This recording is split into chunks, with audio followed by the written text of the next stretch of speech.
Hi guys, अभी सुबह हो रहा है। मैं ठीक हूँ और मेरा तबीयत भी अभी थोड़ा थोड़ा ठीक है। और अभी देख सकते हैं हम चाय बिस्कुट खा रहे थे। बरस हो गया मेरा और हमको अभी कहीं जाना है।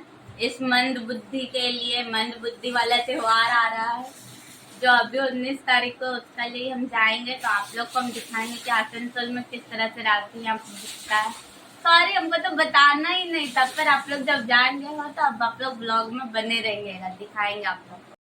हेलो गाइस, जैसा कि हम आपको बोले थे कि हम शाम में जाएंगे मार्केट के तरफ, क्योंकि कल राखी है। तो उसके लिए कुछ खरीदने के लिए, मंद बुद्धि है ना मेरा घर में एक, तो उसका लिए कुछ तो खरीदना पड़ेगा ना।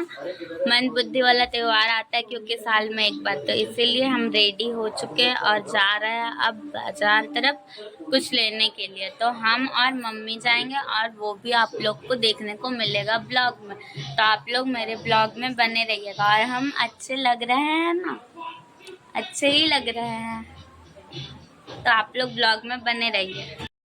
अरे बाबा, तो मैं साजो श्रृंगार करके मैं कंप्लीट हो गया। अब निकली बाहर की तरफ उछलते कूदते हुए। मेरे को जाना था अब मार्केट, तो मैं चली अब मार्केट की तरफ। मेरा हो चुका था सब चीज़ रेडी और गेट लगा के मैं चली मार्केट की तरफ। तो कौन कौन मेरी तरह जाता है मार्केट। और फिर मेरी मम्मी भी थी मेरे कैमरे के सामने, लेकिन मम्मी को हमेशा शर्म ही आता है कैमरे के सामने आने में, लेकिन फिर भी मैं उनको लेती रहती हूँ। मेरे हर ब्लॉग में आप लोग देखेंगे कि मेरी माताश्री आपको हर ब्लॉग में नज़र आएगी।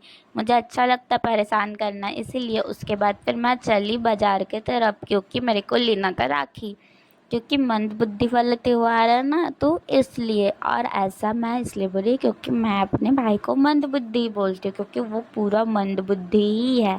और मार्केट में ये क्या बहुत ज़्यादा ही भीड़ था, लेकिन मैं इस भीड़ से लड़ते झगड़ते हुए मैं चली गई लेने के लिए राखी। देख सकते हैं मुझे जाना था उस पार राखी लेने के लिए, लेकिन फिर भी मैं गई। इतने सारे ट्रैफिक जाम थे, पर फिर भी मैं गई उधर राखी लेने के लिए। और आपको पता है बहुत सारी वहाँ पे राखी थी और मुझे तो सब राखी ही अच्छी लग रही थी, लेकिन सब तो नहीं ले सकती हूँ ना, क्योंकि मंदबुद्धि एक है तो राखी भी एक ही लेना पड़ेगा। उरी बाबा, ये आंटी मेरे कैमरे की तरफ क्यों देख रही है, मुझे तो शर्म ही आ जाती है। फिर मैंने कैमरा ऑफ कर दिया, क्योंकि वो आंटी की नज़र मेरे कैमरे में ही थी। और जैसा आप लोग देख रहे होंगे कि राखी बहुत ज़्यादा ही सुंदर था और मुझे ये सब सब राखी अच्छा लग रहा था, पर लेना कोई एक राखी था। तो मैं वही सोच रही थी कि मैं कौन सी राखी लूँ मंदबुद्धि के लिए, कौन सी राखी उस पर अच्छी लगेगी, ये लगेगी या वो लगेगी। तो मुझे समझ में ही नहीं आ रहा था। फिर मैं दूसरी दुकान में आई देखने के लिए कि कौन सी राखी लूँ, कौन सी राखी लूँ। फिर जाके कहीं मुझे एक राखी पसंद आई, तो फिर मैंने सोचा कि मैं अब वही वाली ही राखी लूँगी। मुझे यहीं पे राखी पसंद आई थी, पर फिर भी मैंने दूसरे दुकान पर गया दूसरा कुछ देखने के लिए कि शायद उससे भी अच्छी हो, पर मुझे नहीं पसंद आई। मैंने वो राखी लिया और फिर वहाँ से जल्दी बनी। और मुझे मेरे पोपट के लिए भी तो राखी लेना था ना, क्योंकि वो भी तो मेरा भाई ही है। और फिर मैं इधर से चलती बनी। उरी बाबा, ये क्या, मम्मी तो रोड दिखा रही है।